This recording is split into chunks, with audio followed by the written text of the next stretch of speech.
Alhamdulillahi Rabbil Alamin wa bihi nasta'in ala umuri dunya waddin. Wassalatu wassalamu ala asyrafil mursalin Sayyidina Muhammadin wa ala alihi wa sahbihi ajma'in. Amma ba'du, assalamu alaikum warahmatullahi wabarakatuh. Yang saya hormati lagi dikasihi Tuan Guru Haji Muhammad Hafidh bin Selamat dan seluruh keluarga Al-Jandrami,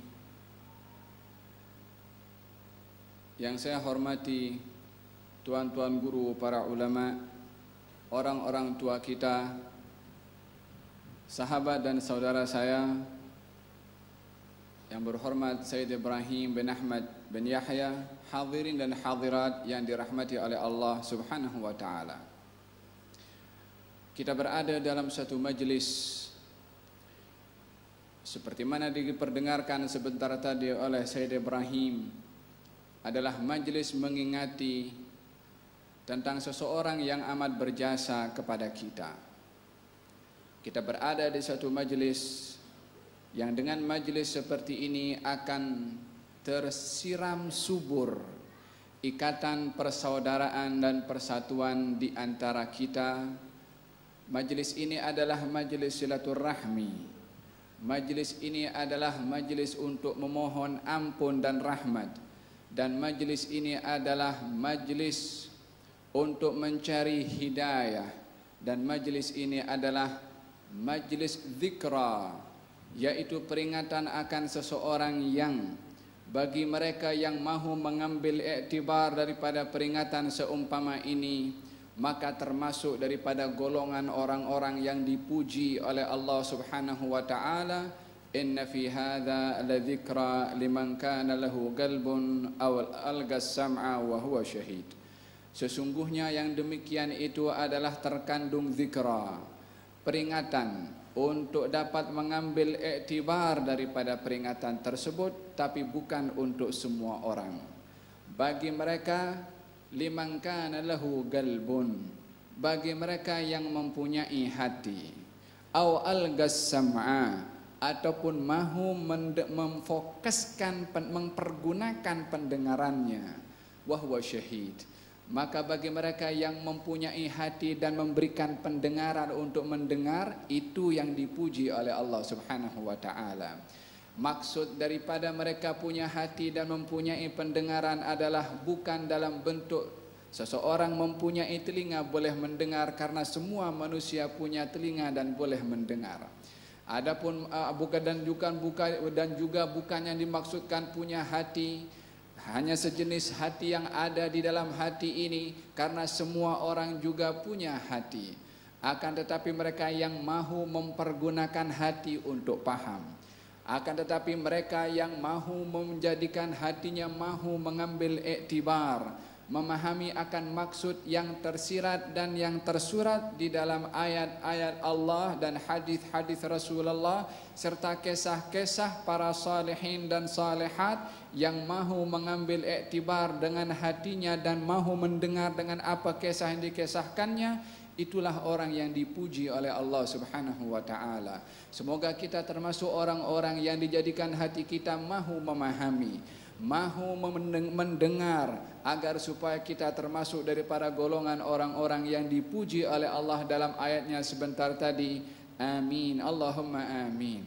Majlis seperti ini adalah majlis memohon hidayah, dengan diceritakan tentang kisah orang-orang yang mereka adalah umpama lampu yang menerangi jalan kepada kita untuk kita melalui jalan itu dengan jalan yang terang.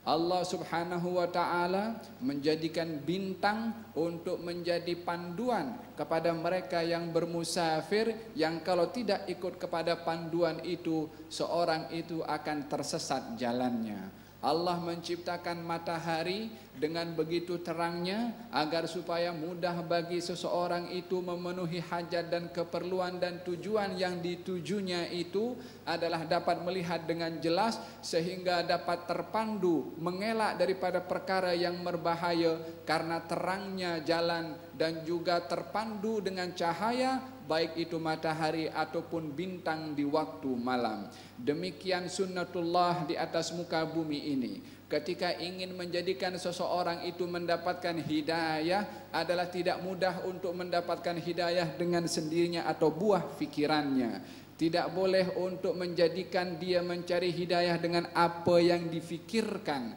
karena apa yang difikirkan itu tidak dapat dibuktikan kebenarannya kecuali ditimbang dengan satu neraca, yang neraca ini adalah neraca yang datang daripada yang maha benar. Barulah kita akan dapat tahu hasil fikiran kita ini benar ataupun tidak. Oleh karena yang demikian, Allah Subhanahu wa taala ketika berkehendak ingin memberikan hidayah kepada manusia, Allah tidak terus memberikan hidayah di hati orang tersebut. Akan tetapi Allah memilih daripada sekian makhluknya, dipilih oleh Allah Subhanahu wa taala untuk menjadi pemandu, untuk menjadi pemberi hidayah, untuk menjadi pembimbing kepada mereka yang belum mendapatkan hidayah. Oleh karena itu Allah memilih para rasul daripada sekian ramai manusia. Allah memilih para nabi daripada sekian ramai manusia. Allah memilih para aulia daripada sekian ramai manusia. Apakah tujuan mereka para rasul? Apakah tujuan Allah ciptakan dan pilih para nabi? Dan kenapakah Allah melantik para aulia? Disebabkan oleh kerana Allah berkehendak dengan adanya pilihan Allah untuk para rasul, agar supaya semua manusia menjadikan rasul ini yang menerima wahyu dari Allah, dan apa yang dibawa bukan daripada buah fikirannya, yang lain akan menerima akan ajakannya, sebab apa yang disampaikan adalah bukan hasil buah fikirannya, melainkan adalah datang daripada Allah Subhanahu wa taala. Oleh kerana bila mana apa yang dibawa oleh para rasul itu adalah hasil daripada buah fikiran mereka, maka tak ada beza dengan buah fikiran manusia yang lain yang mempunyai akal untuk berfikir. Maka dipilihlah para rasul dengan wahyu untuk menjadi panduan kepada mereka agar supaya mengikuti para rasul ini. Setelah para rasul itu tiada, maka yang boleh menjadi panduan kepada umat dan generasi yang akan datang adanya para aulia, adanya para ulama. Oleh karena yang demikian, Allah Subhanahu wa taala mendeklarasikan di dalam Al-Qur'anul Karim tentang cara seseorang itu mendapatkan hidayah dengan ditunjukkan oleh Allah rambunya, dengan ditunjukkan oleh Allah signboardnya. Ulaikal ladzina hadahumullah fabihudahum iqtadih. Mereka itu adalah orang yang diberi hidayah oleh Allah. Allah bagi tahu mereka itu. Siapa mereka itu? Para anbiya, para rasul. Mereka itu adalah orang yang aku beri hidayah kepada mereka. Apa tujuan Allah memberitahukan kepada kita mereka para rasul itu adalah orang yang diberi hidayah oleh Allah Subhanahu wa taala.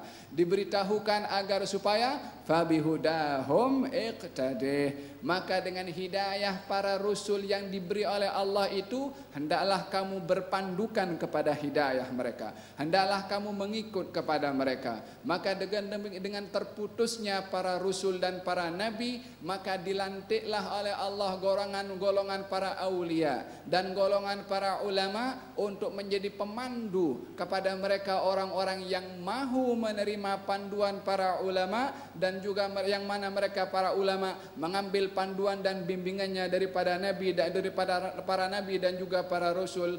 Fabihudahum iqtadih. Maka dengan hidayah mereka ikutlah hidayah itu. Kamu disuruh mengikut hidayah para aulia dan juga para anbiya serta para rasul, agar supaya kita menepati kepada jalan yang benar. Oleh karena demikian, zikra, peringatan seumpama ini adalah peringatan untuk mencari hidayah, mencari petunjuk daripada orang yang diberi hidayah oleh Allah Subhanahu wa taala. Sayyidatuna Khadijatul Kubra yang tergolong daripada orang-orang yang mendapatkan hidayah dan daripada golongan wanita pertama beriman kepada Nabi Muhammad sallallahu alaihi wa ala alihi wa sahbihi wasallam, yang mana beliau itu adalah menjadi hidayah, menjadi sebab untuk mencari hidayah baik bagi kaum muslimat secara khasnya dan juga bagi kaum muslimin. Siti Khadijatul Kubra adalah seorang yang telah terbimbing dengan pilihan hidayah yang diberikan oleh Allah kepadanya dengan memilih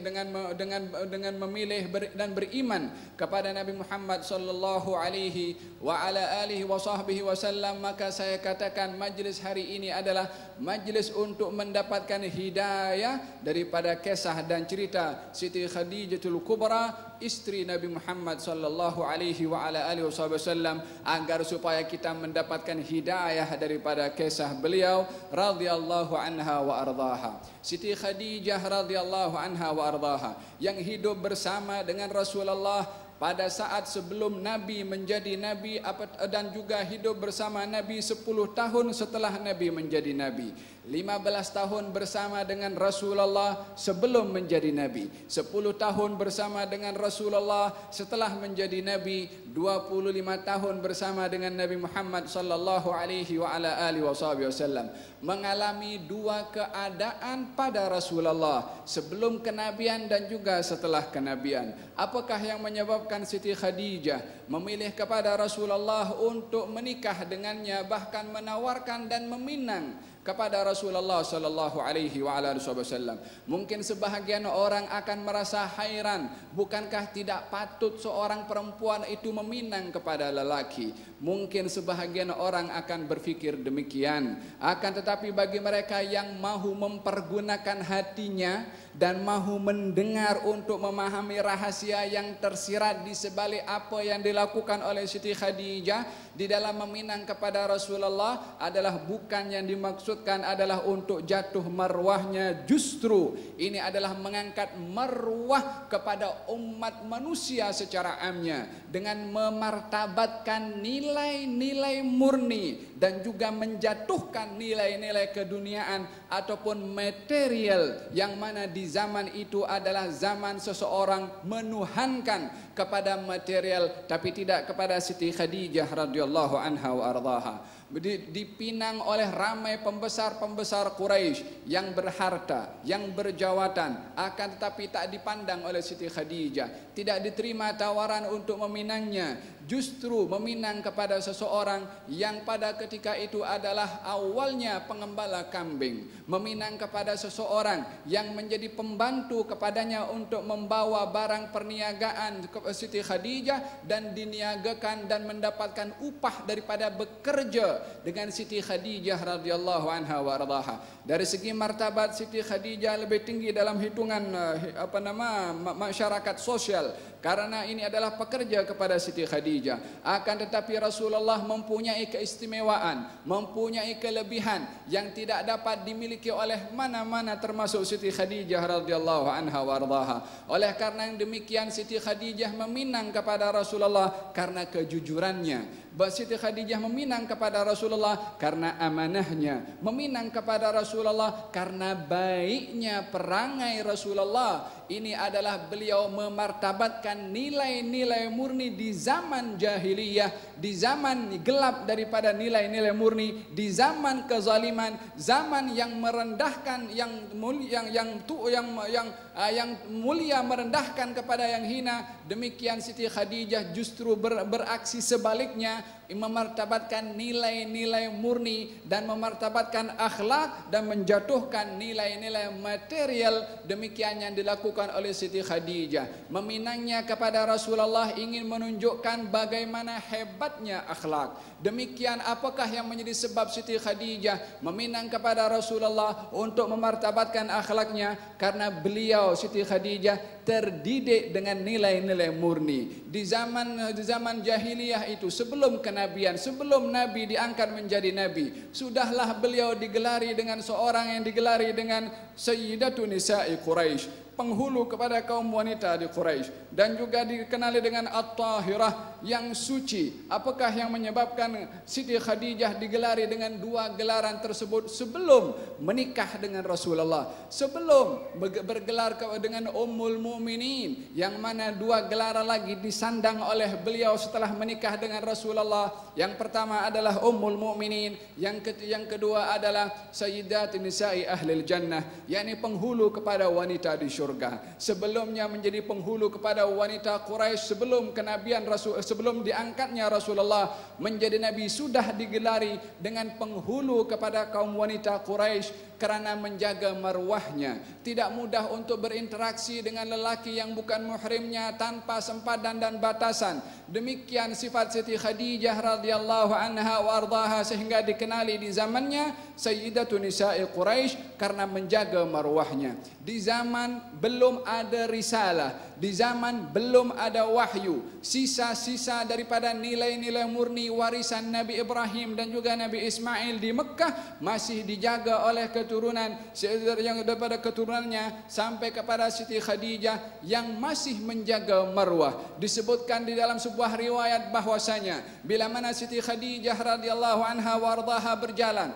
dengan wanita-wanita Quraisy, dan sebagaimana layaknya zaman pada ketika itu orang suka mengurat perempuan tanpa batasan, akan tetapi lelaki akan segan untuk mengurat wanita kalau di situ ada Siti Khadijah radhiyallahu anha wardaha.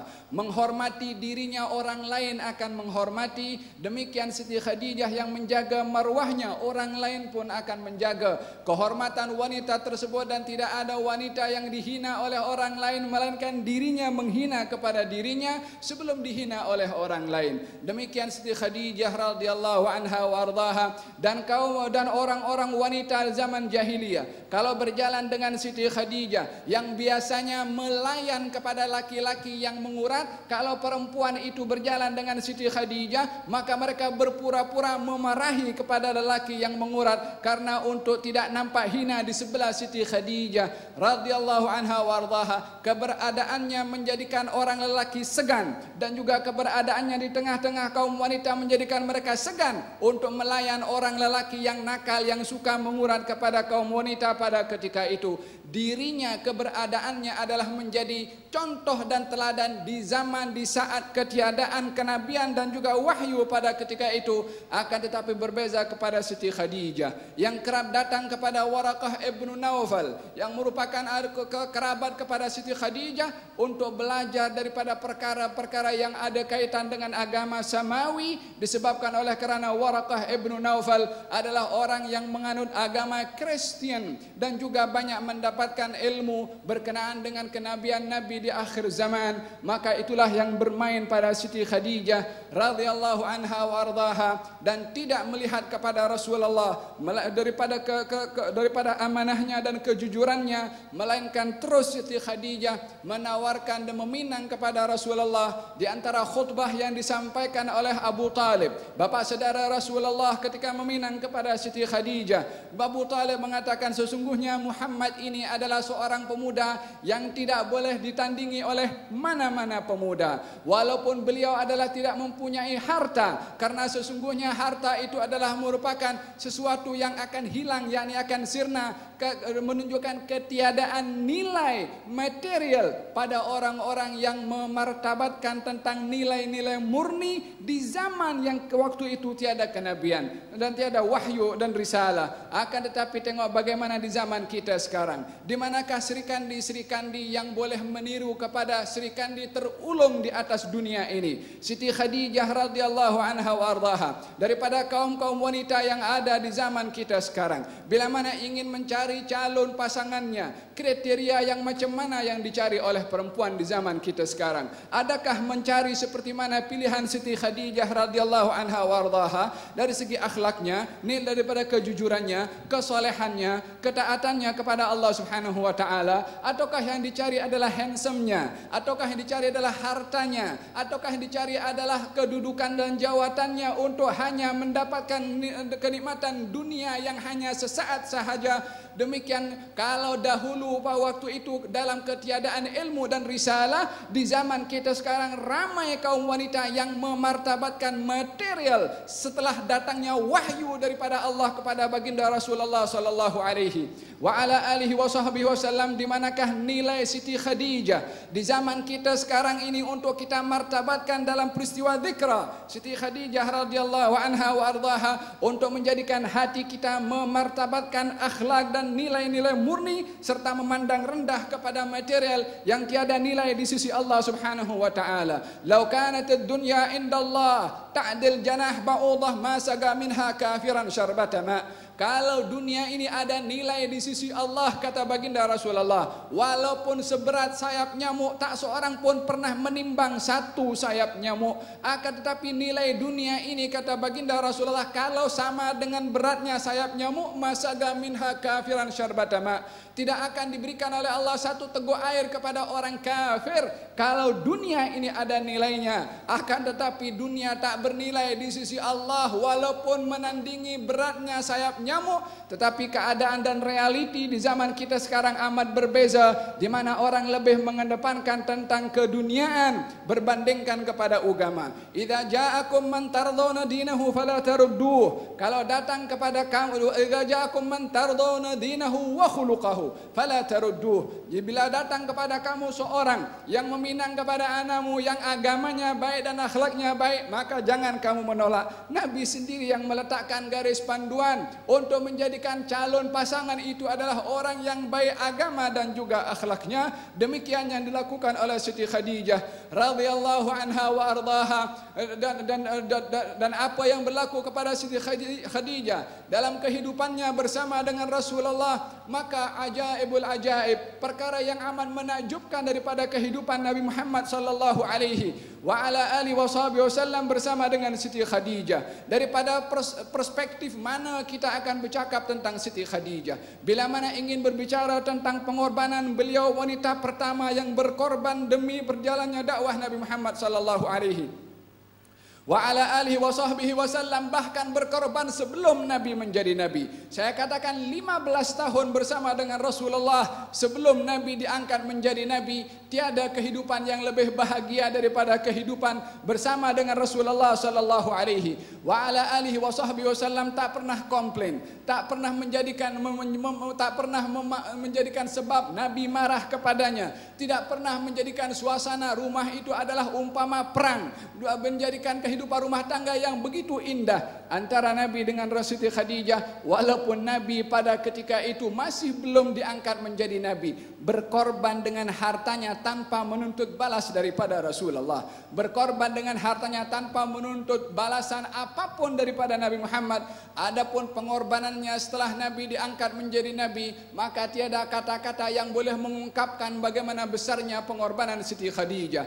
Bila mana 15 tahun berkorban demi Rasulullah sebagai suami, pada ketika itu belum lagi menjadi Nabi, sudah menunjukkan ketulusan dan keikhlasannya. Apatah lagi setelah menjadi Nabi, kata baginda Rasulullah sallallahu alaihi wa ala alihi wa sahbihi wasallam, yang didatangi oleh seorang perempuan, istri datang kepada Rasulullah. Kata perempuan itu mengatakan, ya Rasulullah, kaum lelaki ini senang boleh berjihad dengan engkau, salat Jumat dengan engkau, belajar dengan engkau. Kami perempuan berada di rumah saja, tak ada apa yang kami buat kecuali menunggu kedatangan suami kami. Kata baginda Rasulullah sallallahu alaihi wasallam mengatakan kepada istri-istrinya di belakang, adakah kamu mendengarkan soalan sebaik soalan perempuan ini? Kata baginda Rasulullah, beritahu kepada perempuan itu, bagi tahu kepada perempuan-perempuan yang ada di belakang kamu golongan Ansar, bahwasanya sebaik-baik kamu dalam khidmatnya kepada suami kamu, maka akan mendapatkan ganjaran yang didapat oleh suami kamu. Jihadnya, Jumatnya, jelis ilmunya, dan apa yang didapat akan diberikan oleh Allah Subhanahu wa taala dengan husnul taba'ul, dengan benar-benar mentaati sesuai dengan apa yang digariskan oleh Allah dan juga oleh Nabi Muhammad sallallahu alaihi wa ala alihi wa sahbihi wasallam. Bila mana ingin berbicara tentang kesabaran, beliau Siti Khadijah orang yang tersabar. Daripada orang yang berharta sampai tak punya harta. Bukan hanya tak punya harta, sampai makan daun-daun tanpa mengeluh, karena tahu apa yang akan didapat daripada pengorbanannya itu lebih berharga daripada apa yang dikorbankan. Demikian Siti Khadijah ketika mendapatkan berita gembira daripada Rasulullah bahwasanya Jibril datang kepada Rasulullah memberitahukan agri Khadijah, sampaikan kepada Khadijah minallahi wa minni assalam, sampaikan kepada Khadijah dari Allah dan juga daripada saya ucapan salam. Maka Rasulullah menyampaikan kepada Khadijah bahwasanya Allah dan Jibril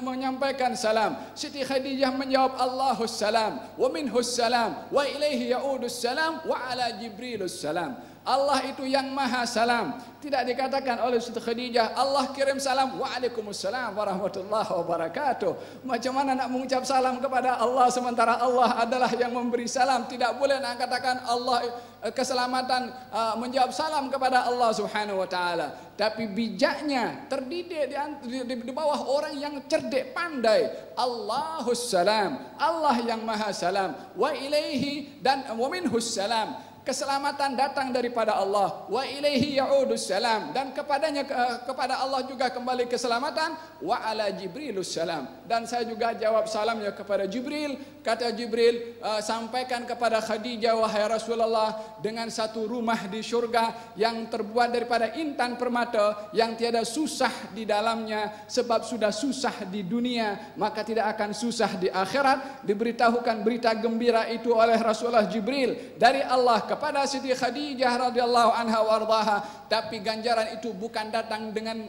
begitu sahaja tanpa pengorbanan, justru dengan pengorbanan yang begitu ikhlas dan telus daripada Siti Khadijah radhiyallahu anha wa ardaha.